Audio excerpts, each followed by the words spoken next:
now is the time to take risk. You don't have kids. As you get older, your obligations increase.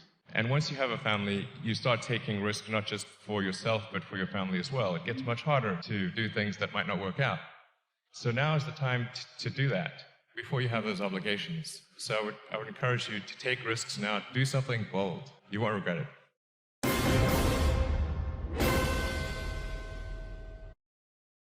You don't need college to learn stuff, okay? Everything is available basically for free.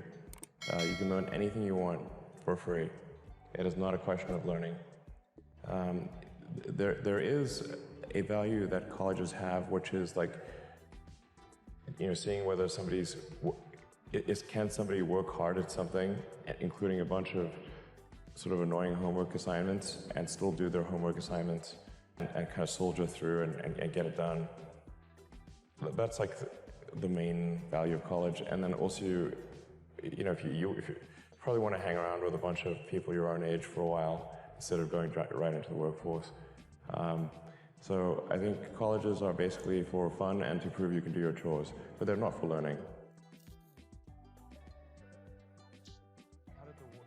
I think a business degree teaches you a lot of the terminology, introduces you to concepts you would otherwise have to learn empirically. I think you can learn whatever you need to do to start a successful business, either in school or out of school. School, in theory, should help accelerate that process, and I think it oftentimes does. It can be an efficient learning process, perhaps more efficient than empirically learning lessons. But really, I think there are examples of successful entrepreneurs who never graduated high school, and there are those that have PhDs. So I think the important principle is to be dedicated to learning what you need to know, whether that is in school or empirically. I want to make sure Tesla recruiting does not have anything that says requires university, because that's absurd.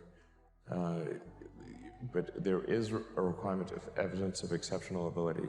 Like, you just can't, if you're trying to do something exceptional, you must have evidence of exceptional ability. I don't consider going to college evidence of exceptional ability. In fact, ideally you dropped out and did something. I mean, obviously, Gates is a pretty smart guy, he dropped out. Jobs is pretty smart, he dropped out. Larry Ellison, smart guy, he dropped out. Like, obviously not needed. Did Shakespeare even go to college? Probably not.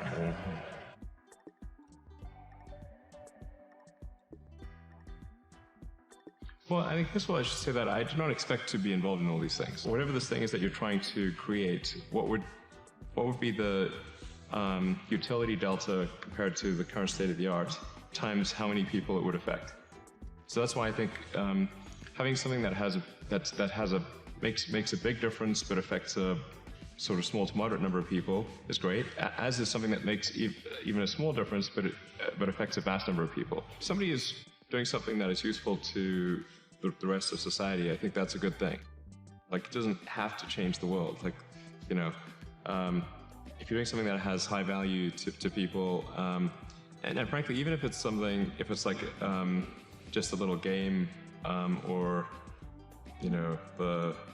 some improvement in photo sharing or something, if it has a small amount of good for a large number of people, I think that's fine. Like, stuff doesn't need to be changed the world just to be good.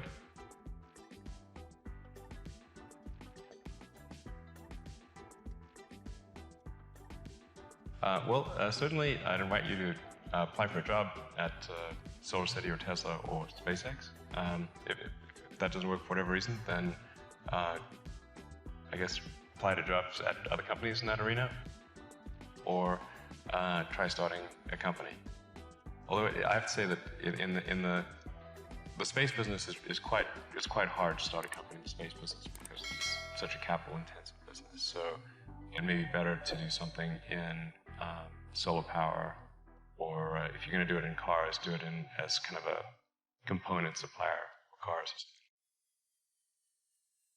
I studied physics and business because I figured in order to do a lot of these things, you need to know how the universe works, and you need to know how the economy works. And you also need to be able to bring a lot of people together to work with you to create something, because it's very difficult to do something as an individual if it's significant technology. I originally came out to California to try to figure out how to improve the energy density of electric vehicles, basically to try to figure out if there was an advanced capacitor that could serve as an alternative to batteries. And that was in '95, and that's also when the internet started to happen. And I thought, well, I can either pursue this technology where success may not be one of the possible outcomes, which is always tricky, or participate in the internet and be part of it. So I decided to drop out. I think also people tend to overweight risk on a personal level. It's one thing if you've got, a mortgage to pay and kids to support, and that if you were to deviate from your job, how are you going to feed your family and pay the rent? And okay, that's understandable. But let's say you're young and you're just coming out of college or coming out of high school or whatever. What do you risk? You're not going to starve. I mean, right. It's really certainly not in any kind of modern economy. It's so easy to earn enough money just to live somewhere and eat food. Very easy to do. So I don't know what they're afraid of. They're mostly afraid of failure, I think. But people should be less risk averse when there's not much at risk. Don't just follow the trend.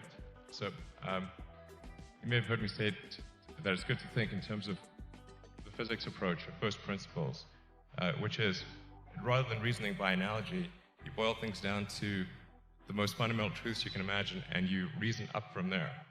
And this is a good way to figure out if something really makes sense, or if it's just what everybody else is doing. It's hard to think that way. You can't think that way about everything. It takes a lot of effort. But if you're trying to do something new, it's the best way to think. And that framework was developed by physicists to figure out counterintuitive things like quantum mechanics. So it's really a powerful method. Now is the time to take risk. You don't have kids. As you get older, your obligations increase. And once you have a family, you start taking risks not just for yourself, but for your family as well. It gets much harder to do things that might not work out. So now is the time to do that before you have those obligations. So I would encourage you to take risks now. Do something bold. You won't regret it.